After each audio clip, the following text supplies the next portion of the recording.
नमस्कार, मेरा नाम है दीपक कुमार। आप देख रहे हैं बिहार दैनिक। देखिए, 11 अप्रैल को ज्योतिबा फूले फिल्म रिलीज होना था, लेकिन किसी कारण से ब्राह्मणवादी संगठनों ने उस फिल्म को रोक दिया और सेंसर बोर्ड में 25 से 30 कट लगने के बाद उसको 25 अप्रैल को रिलीज होना था। इसी बीच जो है उस पर काफ़ी ज़्यादा विवाद हो रहा है और इसी सब विवाद को समझने के लिए हम आए हैं पूर्व IPS अमिताभ कुमार दास के पास। सर, ये जो विवाद बढ़ रहा है, ये क्यों बढ़ रहा है विवाद?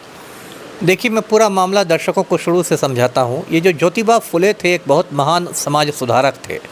महाराष्ट्र के रहने वाले थे और ये माली जाति से आते थे, पिछड़ी जाति के थे और इनके पूर्वजों का व्यापार फूलों की खेती करना था, इसलिए ये फुले कहलाए। और इनकी जो पत्नी थी सावित्री बाई फुले, वो भी बहुत बड़ी समाज सुधारक थी और माना जाता है कि हिंदुस्तान में जो लड़कियों का पहला स्कूल है वो सावित्री बाई फुले ने खोला था। और ज्योतिबा फुले का एक संगठन था सत्य शोधक समाज। उसके बैनर के तहत वो पाखंड से लड़ते थे, मनवाद से लड़ते थे, जात पात ऊंच नीच छुआछूत से लड़ते थे। और ज्योतिबा फुले ने कई किताबें भी लिखी हैं और माना जाता है कि बाबा साहेब अम्बेडकर पर फुले के विचारों का बहुत प्रभाव था। गुरु भी मानते थे वो तो, अपना गुरु मानते थे अम्बेडकर फुले को। तो उसी ज्योतिबा फुले पर हाल में एक फ़िल्म बनी है जो अभी रिलीज़ नहीं हुई है कुछ विवादों की वजह से। और उस फिल्म को 11 अप्रैल को रिलीज़ होना था, लेकिन कुछ देश में कुछ कट्टर ब्राह्मण हैं जो अभी भी जिन पर मनवाद का नशा छाया हुआ है, तो उन लोगों ने उसका विरोध किया। तो सेंसर बोर्ड ने उसमें कुछ कैंची चला दी, कुछ दृश्यों पर कुछ डायलॉग हटवा दिए। और उसके बाद क्या हुआ कि अब 25 तारीख को उसकी रिलीज होना है। इस बीच एक और बात हो गई कि अनुराग कश्यप हैं, इस देश के बहुत बड़े फिल्म निर्देशक, अच्छी फिल्में बनाते हैं, गैंग्स ऑफ वासेपुर टाइप की फिल्में। तो अनुराग कश्यप ने ज्योतिबा फुले फिल्म के समर्थन में बयान दिया कि अच्छी फिल्म है और इसको रिलीज़ करना चाहिए। तो जो आजकल होता है सोशल मीडिया पर तुरंत ट्रोलिंग शुरू हो जाती है। तो सर, इसके साथ पेशाब शब्द का ब्राह्मणों पे मेरा पेशाब ऐसा करके, हाँ, ये तो मैं नहीं अभी माइक पर बोलना चाहता था।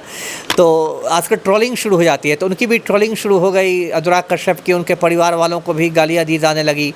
तो उससे नाराज़ होकर उन्होंने पूरी ब्राह्मण जाति पर कुछ गलत बातें कह दी अनुराग कश्यप ने, जो मेरी समझ में उनको नहीं कहनी चाहिए थी, क्योंकि पढ़े लिखे आदमी हैं, उनका बहुत सम्मान है, सम्मानित निर्देशक हैं, तो उनको सड़क छाप भाषा का इस्तेमाल नहीं करना चाहिए था। क्योंकि ऐसा नहीं कि सिर्फ ब्राह्मण पैदा होने से ही कोई आदमी गलत हो जाता है। ब्राह्मणों में भी प्रगतिशील लोग रहे हैं। इस देश के बड़े बड़े समाज सुधारक ब्राह्मण रहे, राजा राम मोहन राय हों या ईश्वर चंद्र विद्यासागर हों। तो ऐसा नहीं कि सारे ब्राह्मण गलत ही हैं। हाँ, ब्राह्मणों का एक तबका है जो कट्टर है और मनवादी है, तो वो उसको फुले के नाम से मिर्ची लगती है, तो उसको अम्बेडकर के नाम से मिर्ची लगती है, तो क्या किया जाएगा जी। लेकिन कहीं ना कहीं ये फिल्म अगर रिलीज होता तो आपको नहीं लगता कि भाजपा को नुकसान होता? जितने भी दलित वोटर हैं उन्हें लगता कि मेरे साथ क्या हो रहा है, और फिर भी ब्राह्मणवादी संगठन के लोग या फिर ब्राह्मणवादी सोच, मनोवादी सोच के लोग अगर हम पे शासन करने लगे तो फिर हमारा वही स्थिति हो जाए। बिल्कुल सही कहा।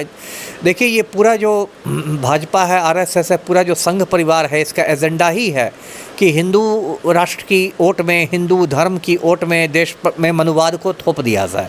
यदि इन लोग का बस चले तो ये अम्बेडकर के संविधान को ख़त्म करके मनुस्मृति को लागू कर देंगे।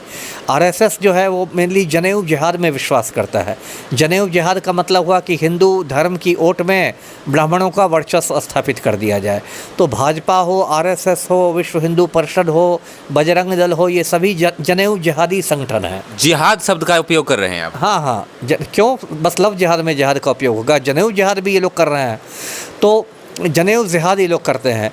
तो इसलिए ये लोग इस फिल्म के रिलीज़ में भी अड़चने पैदा कर रहे हैं। लेकिन मैं उम्मीद करता हूँ कि 25 तारीख को फिल्म रिलीज़ होगी। और मैं ये भी अपील करूँगा कि हिंदुस्तान में कश्मीर से कन्याकुमारी तक इस फिल्म को टैक्स फ्री कर दिया जाए, जिससे फिल्म सस्ती हो जाए और आम आदमी भी इसको सपरिवार देख सके।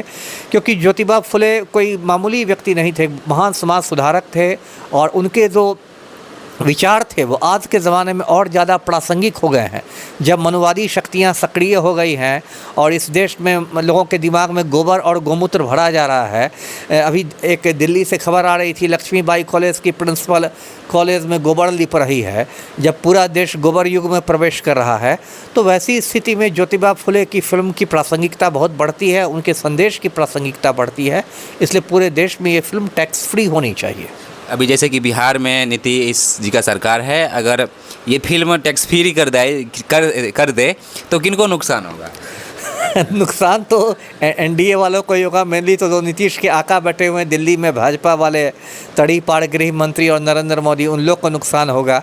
इसलिए मुझे नहीं लगता है पलटू राम इस फिल्म को टैक्स फ्री करेंगे, क्योंकि आजकल तो पलटू राम का भी मुझे लगता है भगवाकरण ही हो गया है।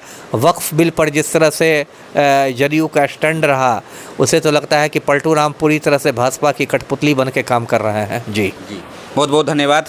तो आप देख रहे हैं कि कितने महान समाज सुधारक ज्योतिबा फुले थे, उन पे फिल्म आया है और फिल्म काफ़ी ज़्यादा विरोध में है, और जितने भी दलित समाज के लोग हैं वो इस फिल्म को काफ़ी ज़्यादा प्रमोट कर रहे हैं कि इस फिल्म को देखना चाहिए, सपरिवार देखना चाहिए। और कई सारे दलित संस्था भी ऐसे हैं, ऑर्गेनाइज NGO हैं, जो कि चाह रहे हैं कि इस फिल्म को मोहल्ले में जा के लोगों को दिखाया जाए और ये बताया जाए कि किस प्रकार से दलितों के साथ अन्याय और अत्याचार होता था। और बाकी आपका इस वीडियो को देखने के बाद या फिर ज्योतिबा मूवी पे क्या राय है, कमेंट सेक्शन में ज़रूर बताएं। नमस्कार, मैं दीपक कुमार, आप देख रहे हैं बिहार दैनिक।